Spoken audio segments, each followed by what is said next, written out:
Kef kahiko ke do tola da wala tala tutupu ko te puhala wakatonga ko na ki ta plotu mai fafo ke whakadu tala molo tolu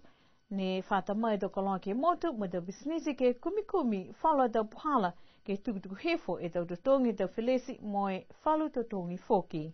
ko Wayne Harris do ko ia ne hoko mai he taha kautaha ko Jaws South Pacific ke kumi e do puhala wakatonga moi whakadu tala ke do tangata ke he motu e tau puhala mitai ke moe muka ke moa a niwe te halang mitai ke tau wakatonga lau koloa. Ko ia nei ne ngā hua ia moe kautaha reef ke tau kamole, ka koe mga ho nei, ngā hua moe kautaha Jaws ke lang mitai ke tau puhala wakatonga, ke lata moe tau koloa pihia ke lang mitai yang he tau tangata.